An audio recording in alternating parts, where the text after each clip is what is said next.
quando torno a casa da lavoro cerco di o di evitare la strada o di cercare se sono in zona per capire dove poter andare per non poterli incrociare.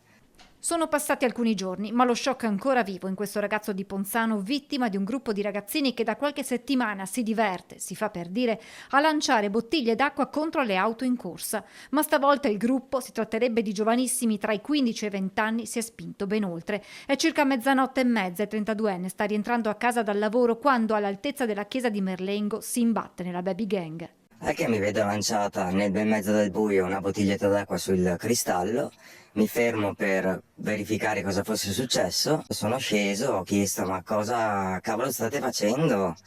E al secondo cosa cavolo state facendo non sono nemmeno più riuscito a finire la frase in quanto sono stato travolto da questo spray, una bombola effettivamente.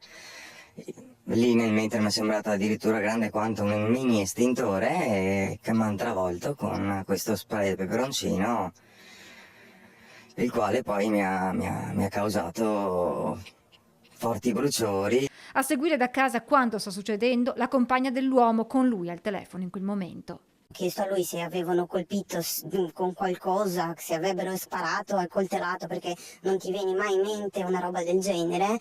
E lì, quando sono uscita dalla terrazza di casa, ho sentito le sue urla. Dopo essere stato investito dalla sostanza urticante, il 32enne distinto si volta in auto a una bottiglietta d'acqua che si rovescia sul viso, letteralmente in fiamme. Non riuscivo più a vedere nulla. Io sono arrivato a casa urlando, sì, tenendomi aperti gli occhi con una mano e guidando con l'altra. Ho lasciato la macchina in mezzo alla strada, mi sono buttato letteralmente a terra nell'asfalto urlando. Sono arrivato a, possiamo dire, a gomiti fino al giardino. La vittima è costretta a rivolgersi al pronto soccorso per le cure del caso. Il bruciore continuerà anche nei giorni successivi. Ma il solo lancio dell'acqua avrebbe potuto avere conseguenze ben più gravi. Se il 32enne avesse avuto il finestrino aperto, avrebbe potuto perdere il controllo della sua auto. Sono diverse segnaletiche. Murette di conseguenza sì, cioè basta un attimo, specialmente così al buio di notte.